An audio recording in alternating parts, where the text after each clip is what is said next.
আল্লাহ sir, আপনি ভিজে গেছেন কিভাবে? উপর থেকে কেউ মনে না দেখে পানি ফেলে দিচ্ছে। হাত ধুইতেছে তো, ওখান থেকে মনে হয় কেউ পানি ফেলছে। স্যার ভেজা শরীর নিয়ে তো আপনি পড়াতে পারবেন না, আপনি আজকে চলে যান। বুঝছো, আমি পড়াতে পারবো, জাস্ট আমাকে একটা টাওয়াল দাও তাহলেই হবে। আর আজকে কিন্তু আমরা কেমিস্ট্রি পড়বো, বুঝছো? তুমি কিন্তু কেমিস্ট্রিতে অনেক দুর্বল। হোমওয়ার্কগুলো বের করো। গতকালে হায়ার ম্যাথের হোমওয়ার্ক আর আজকে ফিজিক্সের হোমওয়ার্ক দুইটা মিলে একসাথে আমাকে আগামীকাল সাবমিট করবে। যত হোমওয়ার্কগুলো আমাকে বের করে দেখাও। হোমওয়ার্ক করিনি।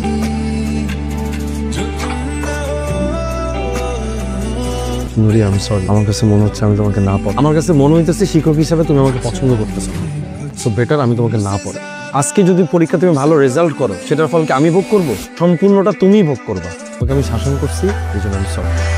স্যার, আপনি কখনো আমাকে সুন্দর করে বুঝায় বলেন না, সবসময় শুধু ঝাড়ি দিয়ে কথা বলছেন। আপনি যদি সুন্দর করে আমাকে বুঝায় বলতেন, তাহলে তো আমি প্রতিদিনই হোমওয়ার্ক করে রাখতাম।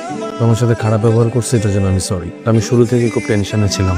তোমার ফ্যামিলি মেম্বাররা তোমার সঙ্গে আমাকে যেভাবে বলছে তুমি নাকি অল্পতেই প্রেমে পড়ে যাও। কি করব স্যার বলেন, দেখতে এত সুন্দর, সবাই শুধু আমার প্রেমে পড়েছে। এত প্রপোজাল আসে স্যার, কয়টা প্রপোজাল রিজেক্ট করব বলেন? আচ্ছা, আমরা এখন এসব টপিক নিয়ে কথা না বলি। তোমাকে নেক্সট টাইম কি যদি প্রপোজ করতে আসে, তুমি জাস্ট তাকে বলে দিবা দুঃখিত। কিন্তু আপনার আমার সাথে হেসে হেসে কথা বলতে হবে, ঝাড়ি মারা যাবে না।